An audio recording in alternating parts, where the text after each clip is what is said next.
point, it's worth pointing out, Shamrock had not worked any house shows whatsoever, so he was like, in terms of WWF, they were keeping him very, very locked away in cotton wool here. They were definitely not exposing him, and I think at this point, Shamrock's been made to look like he's coming in quite big here. Like, they look like they mean business with him, and everything's the work. They've bought the rights for the videos. And it's kind of a nice slow burning thing here that like they don't seem like they're rushing it too much. 1 week later, and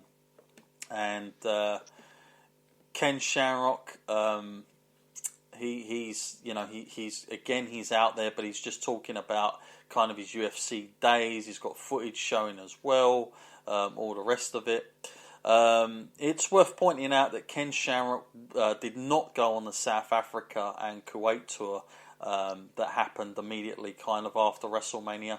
And again, that's just kind of interesting because you'd think they'd want to kind of get him in the routine of the WWF style, but they're keeping him very much off pace. He's also not booked to be at Taker's Revenge pay-per-view, which was the In Your House pay-per-view as well. So that's interesting as well. At that point, Raw on the so we kind of jump ahead of ourselves here in April, and the 21st of the 4th Raw edition here, Shamrock did an interview challenging, get this, Matt, I don't know if you remember this, because I certainly didn't when it happened, challenging Mike Tyson. I don't suppose you remember that, Matt? No, not at all. Yeah. Brackets here from Meltzer says, don't hold your breath on that one. So I think that's how far that one got. But that's an interesting, considering a year later where WWF went, that's an interesting concept that they'd have Shamrock going out on Monday Night Raw and challenging Mike Tyson. It's worth pointing out during this process that when Shamrock did that, WWF for that quarter hour, they went ahead of WCW Nitro for like the first time in God knows how long, even though it was only for 15 minutes. That announcement just got everybody buzzing. So although it kind of wasn't, I don't think anybody expected anything to come of it. Just the pure shocking and kind of crazy excitement got everybody, enough people to then want to tune into it. So it's interesting that they did that, Matt, at that time. And of where things were going to end up for this guy, in my opinion. So yeah, that was that was what was going on there. I don't know how. I doubt if they'd had any intentions on having Mike Tyson come in. I think it was just kind of a publicity kind of thing, in my opinion, to all that. But nonetheless, that's what happened. And I do not recall that at all. So when I read that, I had to go back and have a quick look. And again, I mean, everybody popped, but let's face it, I think looking back now, I don't think that was ever on the cards, to be honest with you. It's reported at this time, Matt, Meltzer feels that the first opponent for Ken Shamrock has been penciled in as Vader. However, disaster struck here. And this is on a kind of side note, and I don't know, I'm sure we'll cover Vader in long form at some time, but it's worth mentioning why this match didn't happen sooner. And I know I've sent you the video of this, Matt. Leon White, of course, that's Vader's real name, returned to the United States on the 24th of the 4th after spending 10 days under house arrest in Kuwait, while awaiting a hearing on charges of public aggression and public humiliation having to do with the incident on the Good Morning Kuwait television show. I'm sure you remember that video I sent you. It's you can get this on YouTube, guys, if you want to type that in your machine. It's worth watching. It's got Undertaker and Vader sitting there on, essentially a Good Morning Kuwait TV show. And I believe he gets asked something. I mean, I think he asks the Undertaker originally the question, and it's something like, "What is all this fake stuff?" or "How fake is it?" or something like that. And the Undertaker, to his credit, he does quite a good job of being quite, respectful about it, even though he doesn't look too happy. But Vader, on the other hand, Matt, he he loses it somewhat, shall we say, and gets up in the host's face. I think he kind of like chucks a table up in the air and throws the guy's drink across the room. But this ends up being an absolute nightmare for Leon, and I didn't realise he got in this kind of trouble. I don't know if you'd heard anything about these stories, Matt, at the time. No, I hadn't heard about that, but yeah, I definitely do remember that video that you sent me of Vader. Yeah. And, some people might call it an overreaction, but, I just think he's a very passionate man. Yeah. That he was very defensive of his work in the ring. Yeah, you know what? I kind of, when I look at that now, and you see a lot of guys like that back then. But in my opinion, they're just protecting the business. They're protecting their living. And in a lot of ways, I wish more guys were like that today, if anything. So I kind of can see why he was like that. And I think the guy was getting a bit cute with him as well. So it's reported as well that White, who had to promise to abide by the verdict in this trial. I mean, this is crazy. There was a whole trial for this, Matt, at the time. Which is scheduled to take place in about 1 week before the Kuwait court, comes in with the hearing and the order and all the rest of it. And by the way, his passport is not on Leon at the time. It's been taken away until the charges are dropped and all the rest of it. The WWF in all this, they are backing their man. They are trying to help Leon. And if you've ever heard about Vince McMahon's lawyers, they are not to be messed with at the best of times. And I think that's what happens here. He sends his top guy to help him out. But again, you're in a different country. It's not the same laws. It's very, very difficult. You can't always have that. Someone defending you from your own country and whatnot. It's a very, very problematic issue going on here. After returning to the WWF, the WWF attempted to use the first incident while publicity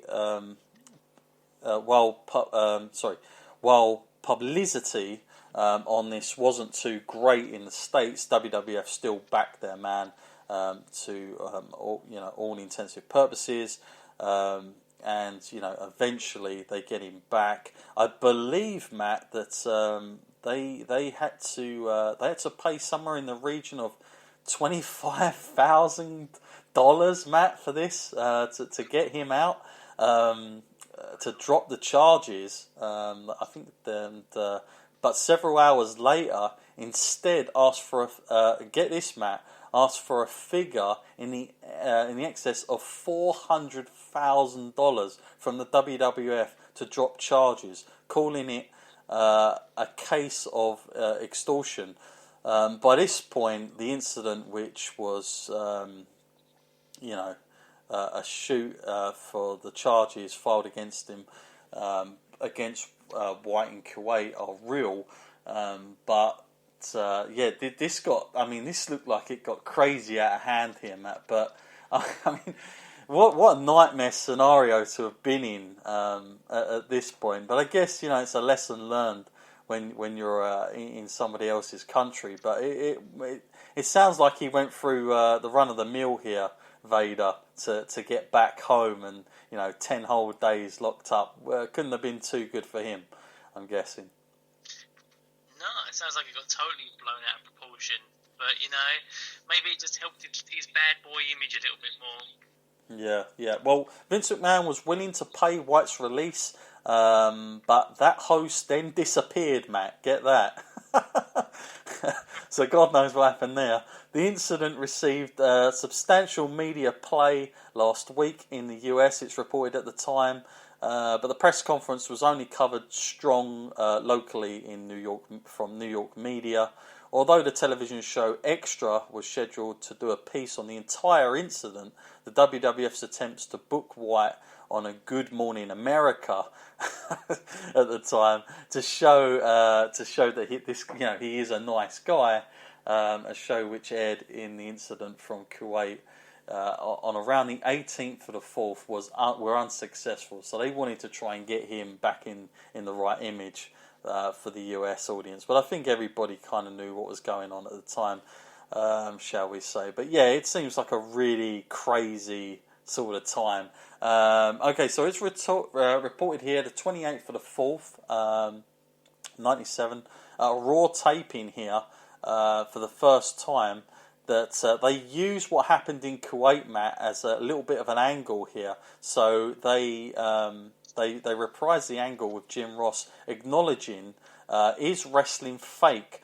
The question, and this is given by Jim Ross to Vader, saying that every wrestler has been asked that question 1,000,000 times, and he should have been better than to do what he did. Vader knocked off Ross's cowboy hat and grabbed his glasses and grabbed him by the throat and teased that he was going to attack him when Ken Shamrock did a run-in and gave Vader a belly-to-belly suplex, and Vader fled the scene. So, typical WWF, Matt, cashing in what they could here with this angle, and obviously getting Vader some heat by using that in this storyline.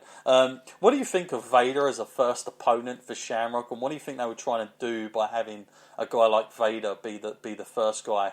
Because obviously he was already going to be penciled in as the guy, but this happening on top kind of helps things a little bit for Shamrock here, because Vader looks like he's got some heat on him.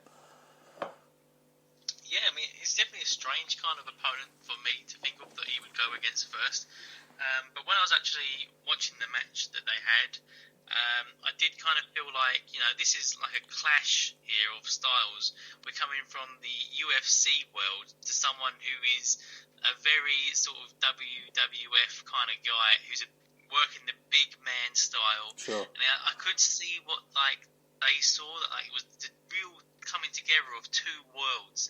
And Vader was doing it his way, this is how we do it in the ring, and I'm going to put you through the ringer and everything.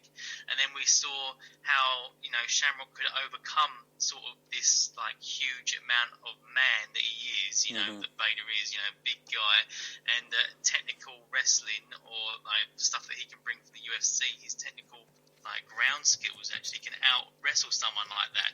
And in the UFC, a lot of the basis for what they have to get done in the octagon can transfer to the ring very well.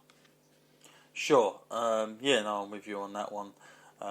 That's was probably absolutely right there. Okay, so the 5th of May, the same year, they air a Ken Shamrock video showing him with his family and training in the Lions Den Fighters Gym, and Meltzer reports this is a really good video and really gets Shamrock over a lot more as well to the audience.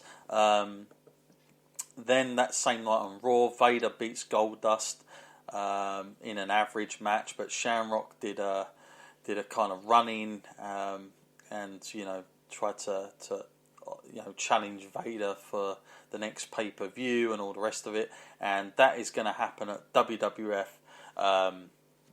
Cold Day in Hell, it's called, the In Your House. And believe it or not, Matt, the fans in the Wrestling Observer voted that match the best match of the entire night, with The Undertaker and Steve Austin coming in second. And it won by quite a big margin, and that's a poll for the fans of the Wrestling Observer. So that's an interesting debut match, gets over as the highest, especially when it's beating the main event. Just to give you guys some heads up before we talk about this match, but Ken Shamrock, of course, beating Vader via submission with an ankle lock, lasting just over 13 minutes. In what was billed as a no-holds-barred match, there must have been some sort of late booking change to the graphic, and Howard Finkel's ring announcement talked about standing 8 counts and all the rest of it. Meltzer eventually gives this match 3.5 stars, says it's a really good match coming off this. Matt, what did you make of this match when you went back and watched this one as a first kind of debut match from Shamrock here? Yeah, I thought it was really good, actually. You know, I mean, I was kind of surprised. You know, I didn't actually expect these two guys to gel as well as they did, and just like it really opened my eyes to the fact that